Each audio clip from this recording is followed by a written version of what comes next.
दोस्तों ये है सैमसंग का क्रिस्टल CUE60 आई स्मार्ट टेलीविजन और ये है इन्फिनिक्स का W1 QLED। ये 22,000 रुपये का है, ये 33,000 रुपये का है। एंड इन दोनों का जब मैंने कंपैरिजन किया तो देयर वर शॉकिंग रिजल्ट्स। इस वीडियो में उन शॉकिंग रिजल्ट्स के बारे में आपको बताने वाला हूँ।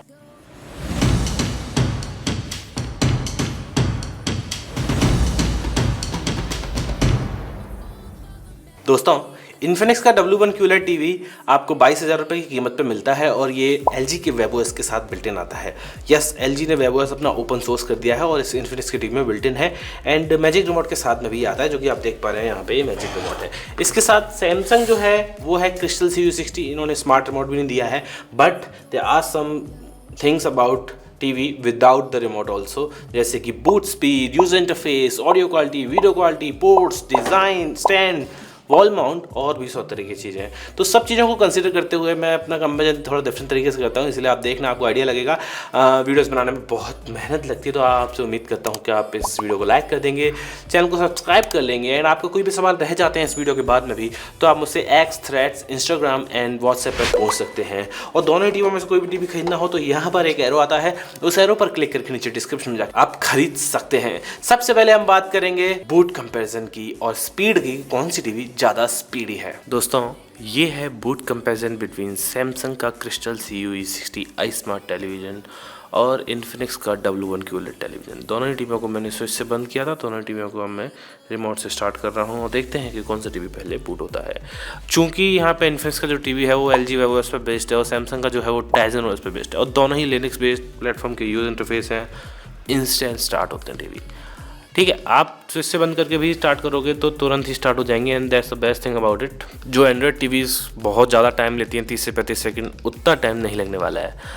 क्योंकि जैसे आप स्टार्ट करोगे, टीवी बंद पड़ी है तो वो बैकग्राउंड में ही स्टार्ट हो जाती है। इवन तो अगर बैकग्राउंड में स्टार्ट नहीं करते हो, डायरेक्ट भी स्टार्ट करते हो तुरंत स्विच से लगाने के बाद, तब भी ये एंड्रॉयड टीवी से कम 2/3 टाइम 60-70% फास्ट स्टार्ट हो जाती हैं। अगर वो 30 सेकंड लेती हैं तो ये 10 सेकंड में, 8 सेकंड में ही स्टार्ट हो जाती है। And that's a great thing about it.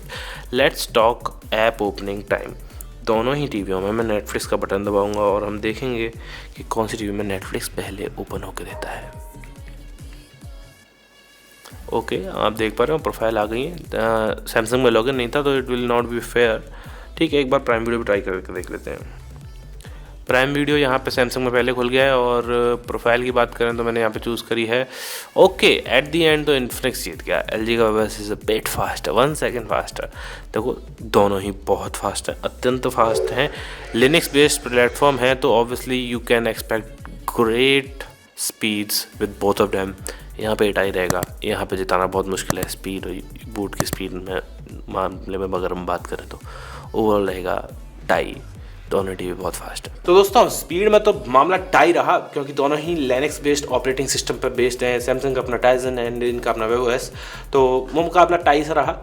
Warranty की बात करें तो आपको दोनों में ही 1 साल की वारंटी मिलती है, पर आप उस वारंटी को 5 साल तक एक्सटेंड कर सकते हो गो वारंटी के जरिए। Go Warranty is a warranty extension service जो बेसिकली आपकी वारंटी को 4 साल तक एक्सटेंड कर देती है। टीवी के लिए या फिर होम अप्लायंसेस के लिए, किचन अप्लायंसेस के लिए, सभी चीज़ों की वारंटी को 4 साल तक एक्सटेंड कर सकते हो। एंड 5 साल तक आपको कोई भी दिक्कत आती है, you just have to call go warranty and go warranty will fix your device free of cost. अगर वो ठीक नहीं होता है ना तो you will get a free of cost replacement. Please इसे 100-200 रुपये वाली सस्ती वारंटी मत समझना, ये बहुत ज़्यादा हाई क्लास वारंटी है जो आफ्टर सेल सर्विस पर बहुत ज़्यादा ध्यान देती है। बात करते हैं हम एक बार ऑडियो एंड वीडियो क्वालिटी की, आपको बताते हैं कौन सी बेहतर है। दोस्तों यहाँ पर कर रहे हैं हम पिक्चर क्वालिटी का टेस्ट बिटवीन सैमसंग का crystal CUE60 I smart TV and अपना इन्फिनिक्स का W1 QLED टीवी। एक बात आपको बताना चाहता हूँ कि जो इन्फिनिक्स का टीवी है वो आपका QLED टीवी है, तो आपको बेटर कलर्स साफ साफ दिख रहे होंगे। ऐसा नहीं है, अगर आपको ऐसा लग रहा है कि सैमसंग थोड़ा ब्राइट है या फिर इन्फिनिक्स थोड़ा ब्राइट है, तो यहाँ से जो मैं देख पा रहा हूँ अपनी आँखों से बिल्कुल सिमिलर सी ब्राइटनेस लग रही है। बट जो प्राइसिंग आप देखोगे वो 10,000 रुपये कम है इन्फिनिक्स की। एंड इन्फिनिक्स की जो सेटिंग्स हैं वो बिल्कुल स्टैंडर्ड मोड पे है। यहाँ पर अगर मैं इसको विविड मोड पे सेट करूँगा तो थोड़ी सी ब्राइटनेस और भी हम बढ़ा सकते हैं, क्योंकि मैंने अभी तक तो नहीं बढ़ाई है, लेकिन बढ़ा सकते हैं सेटिंग्स में जाके। Let's just do that only, ताकि आपको थोड़ा सा मालूम पड़ जाए कि मैंने यहाँ से पिक्चर क्वालिटी को या फिर किसी भी चीज़ को कुछ भी नहीं छेड़ा है। यहाँ पे ऑटो पिक्चर मोड है, इसको सिनेमा, क्रिकेट, विविड पर अगर सेट कर देंगे तो थोड़े से और कलर्स पंची आएंगे और ब्राइटनेस बढ़ गई, जैसे कि आप देख पा रहे हैं। और ऐसा नहीं है कि सिर्फ ब्राइटनेस की वजह से बहुत ब्लो अप हो जा रहा है, सारी चीज़ वाइट दिख रही है, नहीं, यहाँ पे बेटर कलर्स भी आपको दिख रहे हैं QLED पैनल की वजह से। MMC की टेक्नोलॉजी लगभग सिमिलर लग रही है मुझे तो, बाकी आप देख सकते हैं। सैमसंग के कलर्स भी बहुत अच्छे आ रहे हैं, ऐसा नहीं है कि बेकार है, ये भी बहुत अच्छा है। इट्स जस्ट दैट कि आई तो काइंड फाइंड अ डिफरेंस यार, 19-20 का ही फ़र्क है, बट प्राइसिंग में ज़मीन आसमान का फ़र्क है। ओके लेट्स यस, थोड़ा सा ज़्यादा better contrast I can feel, जो कि आपको देखने को मिल रहा है इन्फिनिक्स में। अगर इसको हम APS मोड पर सेट करते हैं तो थोड़ा सा बेस्ट पिक्चर APS पे ही आ रही है, क्योंकि वो AI बनाता है ना पिक्चर को, बहुत ज़्यादा ब्राइट नहीं करके दे रहा है, APS पर सेट कर रहे हैं तो। जबकि क्रिस्टल विजन में क्रिस्टल विजन नहीं है, CV60 है, इसमें आप थोड़ी बहुत और सेटिंग कर सकते हो पिक्चर्स की। इसमें यहाँ पर मैंने AI वाला ही कर रखा है मोड सैमसंग में भी। ओवरऑल पूछोगे, yes contrast is a little bit better, black levels are little bit better in Infinix, but overall जो ब्राइटनेस है थोड़ी सी ज़्यादा सैमसंग में फील हो रही है। बट ऐसा नहीं है, सिर्फ ब्राइटनेस का सीन नहीं होता, सिर्फ ब्राइटनेस से टीवी अच्छे होते लगे तो फिर तो भैया लाइट ही लगा देते, ब्राइटनेस की ज़रूरत थी, टीवी की क्या ज़रूरत थी।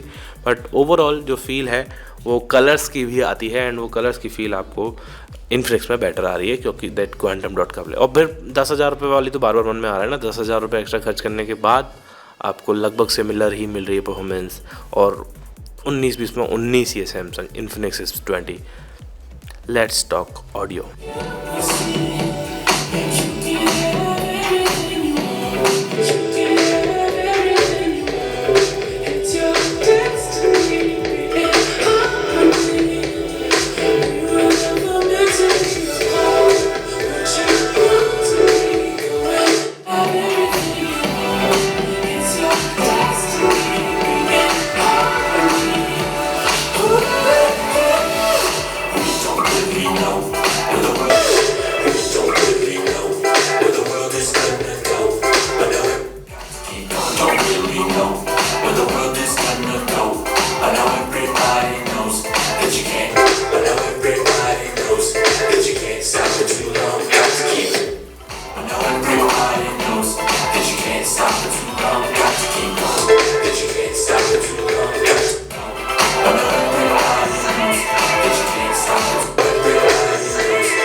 दोस्तों ऑडियो का भी मैंने यहाँ पे कंपेरिजन कर लिया है, और जो मैंने फाउंड आउट किया वो ये है कि सैमसंग की आवाज़ में आपको क्लैरिटी एंड शार्पनेस दिख रही है, रिचनेस दिख रही है, आवाज़ एकदम वोकल्स क्लियर हैं हाई वॉल्यूम्स पे, मिड वॉल्यूम्स पे और लो वॉल्यूम्स पे तो कुछ दोनों ही साफ सुनाई दे रहे हैं। बट जो लाउडनेस है वो भी थोड़ी सी ज़्यादा है सैमसंग की, एंड सैमसंग में आपको क्लैरिटी भी ज़्यादा सुनाई दे रही। तो ऑडियो में यहाँ पे विनर रहेगा Samsung, but you have to consider that pricing also. 22,000 versus 33,000 rupees, 11,000 रुपये का फ़र्क है। 11,000 रुपये कम देकर आपको इन्फिनिक्स मिल रही है, तो मैं तो इन्फिनिक्स की तरफ जाऊँगा। ऑडियो वीडियो में यहाँ पे कंबाइन पूछोगे तो पैसे को अगर कंसीडर नहीं करते, जस्ट फॉरगेट अबाउट पैसा, तो ओवरऑल लगभग टाई रहेगा, क्योंकि सैमसंग में ऑडियो बेटर है बट वीडियो 19 के आसपास है, अगर इन्फिनिक्स का 20 है तो। एंड इन्फिनिक्स में वीडियो 20 है तो ऑडियो काफ़ी कम है, लाइक 16-17 आ जाएगा। एंड कंसीडरिंग दैट के video is more important part than audio, मैं यहाँ पे टाई बोल रहा हूँ। दोस्तों ऑडियो वीडियो की बात करें तो यहाँ पे ऑडियो में थोड़ा सा आगे है सैमसंग, बट वीडियो में थोड़ा सा आगे है इन्फिनिक्स। ओवरऑल पूछोगे तो मैं एक टाई कह रहा हूँ, बिकॉज वीडियो वाली बात यहाँ पे इन्फिनिक्स में थोड़ी सी ज़्यादा बेहतर है और वही ज़्यादा कंसीडर किया जाता है, तो ऑडियो वीडियो में भी टाई रहेगा। Let's talk about user interface. दोस्तों यहाँ पे हम बात कर रहे हैं यूज़र इंटरफेस के बारे में। इन्फिनिक्स का जो वेबओएस का W1 QLED TV है और सैमसंग का है अपना क्रिस्टल CUE60 आई स्मार्ट टेलीविज़न। अभी दोनों ही लिनक्स बेस्ड प्लेटफॉर्म पर टीवी हैं एंड दोनों ही अलग अलग ओएस पे आ रहे हैं। ये तो टाइजन ओएस है सैमसंग का और यहाँ पे है LG का वेब ओएस। तो डैशबोर्ड बात करोगे तो इसमें आपको सैमसंग स्मार्ट थिंग्स मिल जाएगा। अगर हम सैमसंग की बात करें तो यहाँ पर अगर इन्फिनिक्स की बात करें तो आपको LG का डैशबोर्ड मिल जाएगा, होम डैशबोर्ड, जिसमें आप AI थिंकिंग के सारे चीज़ों को कंट्रोल कर सकते हो। एयरप्ले का सपोर्ट भी दोनों में आपको मिल जाएगा, वहाँ पे भी समस्या नहीं है। ओवरऑल दोनों ही इंटरफेस कट टू कट है, यहाँ पे भी मतलब काफ़ी सिमिलर है यार, इसमें मतलब जाना बड़ा मुश्किल होगा, बट फिर भी for the magic remote and the thing कि आप जैसे व्हील दबाते हो और माउस आ जाता है तो इंटरेक्ट करना अपने यूज़र इंटरफेस से काफ़ी ईजी हो जाता है सैमसंग के मुकाबले। एंड सैमसंग की टीवी में आपको एक टीवी की तरफ पॉइंट करना पड़ता है रिमोट को, बिकॉज IR रिमोट है।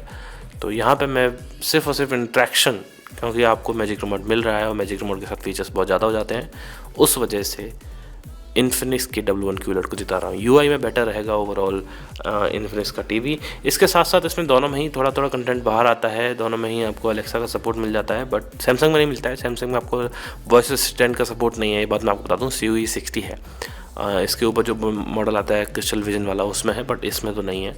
तो वो चीज़ भी है बेटर अपना इन्फिनिक्स में, तो इन्फिनिक्स रहेगा विनर यूज़र इंटरफेस में। दोस्तों यहाँ पर हम बात कर रहे हैं रिमोट्स की, तो आप इन्फिनिक्स के मैजिक रिमोट की बात करोगे तो इसमें आपको तीन चीज़ें मिलती हैं। सबसे पहले तो आपको ये व्हील मिलता है, इस व्हील से आप ऑब्वियसली अपनी टीवी से ज़्यादा इंटरेक्शन कर सकते हो। इसके बाद जैसे व्हील दबाते हैं तो माउस सा भी आ जाता है, आप देख पा रहे होंगे स्क्रीन पर एक माउस सा आ रहा है, उस माउस से मैं कुछ भी सेलेक्ट कर सकता हूँ। इसके अलावा नंबर बटन्स भी आपको एक्स्ट्रा मिलते हैं and you get so many things in this remote जो कि आपको काम आएंगे। सेट टॉप बॉक्स को आप इससे कंट्रोल कर सकते हैं, बहुत बढ़िया चीज़ है। जैसे सैमसंग के रिमोट से भी आप सेट टॉप बॉक्स को कंट्रोल कर सकते हो। आपको यहाँ पे जो वॉल्यूम और चैनल बनाने के लिए वैसे साइड वाला ये भी मिलता है, बहुत बढ़िया रॉकर वाला स्विच है इसमें वॉल्यूम का। एंड बट ये रिमोट ना आपका IR रिमोट है, इसमें आप देख पा रहे होंगे ऊपर ये IR वाला रिसीवर सा है, ट्रांसमीटर सा है, इससे आपको टीवी की तरफ पॉइंट करना पड़ता है रिमोट को, जबकि इन्फिनिक्स में ऐसा कुछ नहीं है। इन्फिनिक्स का जो रिमोट है that's better than Samsung for sure, because इसका हैंड फील बहुत बेटर है। अगर आप ऐसे देखोगे तो इन्फिनिक्स का रिमोट बहुत अच्छा हैंड फील देता है। इन्फिनिक्स का remote will be the winner.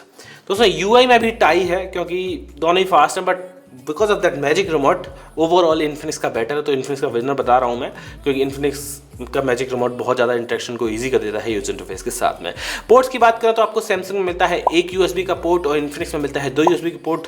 दोनों में ही 3 HDMI मिल जाते हैं, वहाँ पर कोई दिक्कत नहीं है। RCA का पोर्ट आपको सैमसंग में नहीं मिलता है, इन्फिनिक्स में मिलता है, बट RCA के पोर्ट की जरूरत नहीं है। इसके साथ कन्वर्टर आता है, उसको आप लगा के कर सकते हो, ऐसा कोई समस्या नहीं है। Let's talk about design. यहाँ पे आपको फुल मेटल डिजाइन मिलता है, जबकि सैमसंग में आपको प्लास्टिक डिजाइन मिलता है एंड ये फर्क फील होता है। टीवी की ड्यूरेबिलिटी की बात करोगे तो आपको इन्फिनिक्स बेटर रहेगा, ड्यूरेबल रहेगा एंड ज़्यादा बेटर रहेगा मेरे हिसाब से। दोनों में ही आपको वॉल माउंट इंक्लूडेड मिलता है, दोनों का स्टैंड स्टेबल है, ऐसा कोई खास समस्या नहीं आने वाली है, बट हल्की है इन्फिनिक्स बहुत ज़्यादा। एंड जो बेजल्स हैं वो यहाँ पे ओवरऑल लुक में ना इन्फिनिक्स की बेटर लगती हैं। तो 22,000 रुपये एंड 33,000 रुपये मैं कहूँगा Infinix will be the better choice, because 22,000 रुपये मिले, बट आपको सैमसंग का ट्रस्ट चाहिए एंड यू वांट दैट कि भैया सैमसंग के अलावा तो हम कुछ नहीं लेंगे, then you can also go for this TV. तो बहुत अच्छा है, इसका मतलब थोड़ा बहुत बेटर है या फिर थोड़ा बहुत कम है किसी चीज़ों में, बट ओवरऑल दोनों टीवी अच्छे हैं। प्राइसिंग के according Infinix will be the winner. No मैं होता तो इन्फिनिक्स ही लेता। Thank you very much for watching this video guys. अगर आपको वीडियो अच्छी लगी हो तो hit like, get subscribe and check out other video also. Thank you very much, bye bye.